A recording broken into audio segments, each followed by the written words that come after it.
Hi friends, welcome మన ఉమ్మడి వంటలు ఛానల్కి. ఈరోజు నేను చూపించబోయే రెసిపీ పుదీనా రైస్. పుదీనాను బాగా శుభ్రంగా కడిగి ఇలా పెట్టుకున్నాను. అల్లం ముక్క తీసుకొని చిన్న చిన్న పీసెస్గా కట్ చేసి పెట్టుకున్నాను.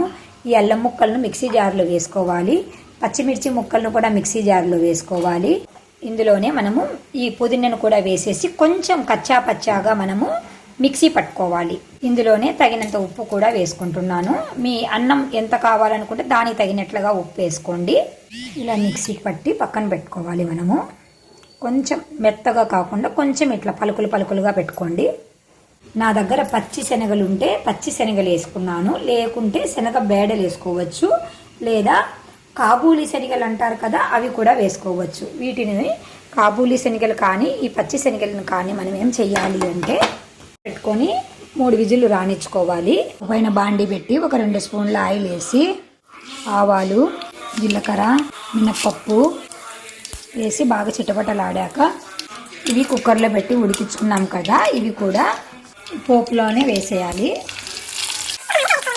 మనం ముందుగా మిక్సీకి పట్టి పెట్టుకున్నాం కదా, ఈ పేస్ట్ను కూడా అందులోనే వేయాలి. ఇది సన్న మంట మీద ఒక 2 మినిట్స్ ఉడికించుకోవాలి. ఎందుకంటే ఆకు కదా, పచ్చి వాసన పోవాలి.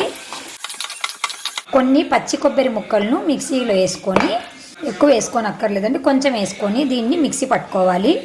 ఇలా మిక్సీకి పట్టిన ఈ కొబ్బరి పేస్ట్ను కూడా వేసి ఒక మారు కలిపేయాలి. ఇంకా స్టవ్ ఆపేయాలి. ఇప్పుడు ఇందులోనే మనము ముందుగా ఉడికించి పెట్టుకున్నాము అన్నాన్ని బాగా పొడి పొడిగా చేసుకొని ఇందులోనే వేసి కలిపేయాలి. పుదీనా రైస్ చాలా టేస్టీగా ఉంటుంది, చాలా బాగుంటుంది. మీరు కూడా తప్పకుండా ట్రై చేయండి ఫ్రెండ్స్. ఆకుకూరలు తినమంటే పిల్లలు సరిగా తినరండి. ఇలాగా డిఫరెంట్గా చేసి పెట్టామంటే ఆకుకూర, పచ్చి కొబ్బరి, శనగలు అన్నిట్లో ఉన్న విటమిన్స్ మన పిల్లలకు, పెద్దలకి అందరికీ అబ్బుతాయండి. కాబట్టి తప్పకుండా మీరు ట్రై చేస్తూ ఉండండి ఫ్రెండ్స్. మేము చెప్పే వంటలన్నీ విటమిన్స్ ఉన్న ఆహారమే చెప్తాను, సింపుల్గా ఉన్నవే చేసి చూపిస్తున్నాను నేను. కాబట్టి మీరు తప్పకుండా ట్రై చేసి మీకు ఎలా వచ్చిందో మాకు కామెంట్ రూపంలో తెలియచేస్తూ ఉండండి ఫ్రెండ్స్. మీ లైక్లే మాకు ఎనర్జీని ఇస్తాయి ఫ్రెండ్స్. ఇవంతా బాగా మొత్తం బాగా కలపాలి. ఇలాంతా బాగా కలుపుకున్నాక ఇంకా సర్వ్ చేసుకోవడమే ఫ్రెండ్స్. ఎంతో కలర్ఫుల్గా ఉన్న మన పుదీనా శనగల రైసు తయారైంది ఫ్రెండ్స్. అంతేనండి, చాలా సింపుల్గా ఈజీగా మనము పుదీనా శనగల రైస్ తయారు చేసుకున్నామండి. ఇది చాలా విటమిన్స్తో కూడుకున్న ఆహారం అండి, చాలా ఎనర్జీని ఇచ్చే ఆహారం అండి. తప్పకుండా మీరు ట్రై చేస్తూ ఉండండి ఫ్రెండ్స్. By bye friends.